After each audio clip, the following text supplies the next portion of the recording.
One of the things that surprised me about it actually was that the Chancellor had signed up to it.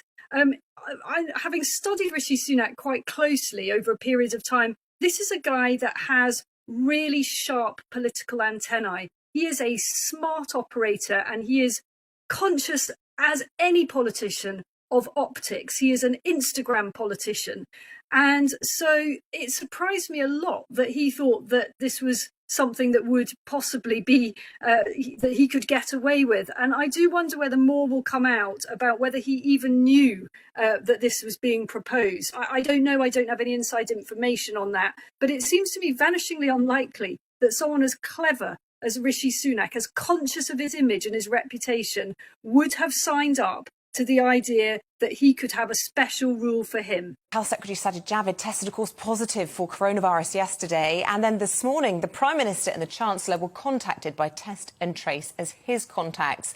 Well, initially, first thing this morning, we were told that Boris Johnson and Rishi Sunak were not going to self-isolate. Instead, they would be taking part in a pilot programme to replace self-isolation with daily testing. And it's fair to say, you only had to take a look at Twitter to see that this did not go down very well at all. About 2 hours later and 40 minutes, we had a government U-turn, Downing Street releasing the following statement. The Prime Minister has been contacted by NHS Test and Trace to say he's a contact of someone with COVID. We know that's someone to be the Health Secretary. He was at Chequers when contacted by Test and Trace and will remain there to isolate, and he will not be taking part in the testing pilot. He'll continue to conduct meetings with ministers remotely. The Chancellor has also been contacted and will also isolate as required and will not be taking part in the pilot. Well, let's bring in Isobel Oakeshott, a political commentator who I know was one of those on Twitter this morning calling out the hypocrisy of it all. Good to have you on the programme, Isobel. Your thoughts at this U-turn?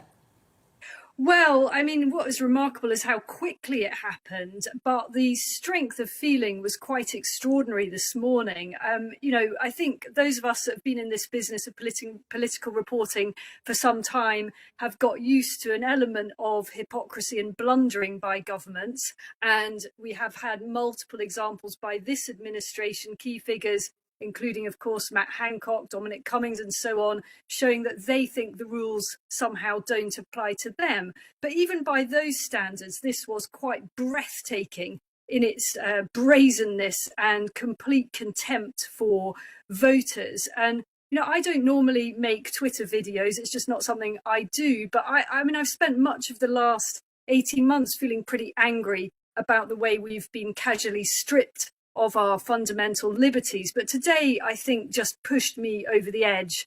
And I started a Twitter hashtag, send them a message, in which I urged people to just air their feelings about the way this government is approaching this issue. And 2 hours later, a screeching U-turn, and it turns out that Boris Johnson and Rishi Sunak will, in fact, be self-isolating. What I think this shows is not that we need more enforcement of the rules, but that the Prime Minister and the Chancellor acknowledge the incredible disruption these rules are causing, and perhaps their reluctance to apply them to themselves might encourage them to review what is a system that is clearly crippling this country. Mick, this morning you looked absolutely furious on that video. First of all, have you calmed down? And secondly, do you think this is going to have lasting damage, or because it's a beautiful sunny day, they'll get away with it? I'm not sure I've totally calmed down. I mean, look, I'm pleased that they U-turned on this, but I'm still angry that they thought that they could get away with it. And I think they showed their true colours. So whilst they've sought to limit the damage by U-turning very quickly, I don't think people will forget that they tried to get away with this.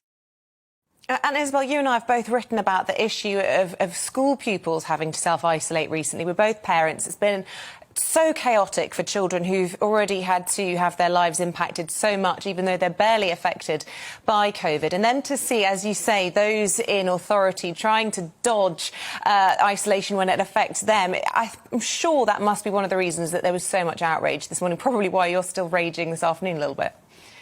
Yeah, I didn't mention the anger of parents and the kind of, and I don't use this word lightly, the suffering of children through this long period.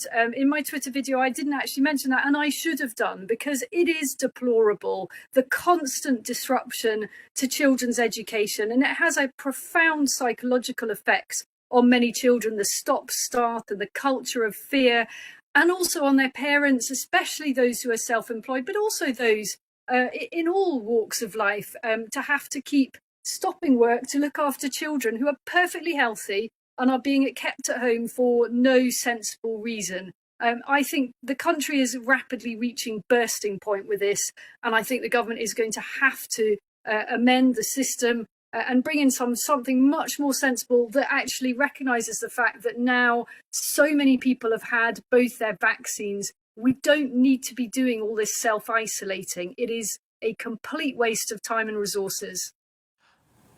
Isobel, we've kind of got used to Boris Johnson making mistakes. Now Rishi's involved in this. Do you think this is going to have quite repercussions for him and his reputation, or do you think he had to go along with the Prime Minister on this? Well, I'm glad that you brought up the Chancellor, because when I saw this morning, one of the things that surprised me about it actually was that the Chancellor had signed up to it. Having studied Rishi Sunak quite closely over a period of time, this is a guy that has really sharp political antennae. He is a smart operator, and he is conscious, as any politician, of optics. He is an Instagram politician. And so it surprised me a lot that he thought that this was something that would possibly be, that he could get away with. And I do wonder whether more will come out about whether he even knew that this was being proposed. I don't know, I don't have any inside information on that, but it seems to me vanishingly unlikely that someone as clever as Rishi Sunak, as conscious of his image and his reputation, would have signed up to the idea that he could have a special rule for him. Yeah, he certainly owned it, didn't he? He tweeted this morning after the U-turn saying the impression that there was one rule for them and another rule for everybody else to him was wrong, something that Boris Johnson didn't acknowledge in his video statement that we got from Chequers. So, as you say, perhaps a slightly different approach there. Isobel, Oakeshott, fantastic to get your thoughts. Thanks for joining us. Thank you.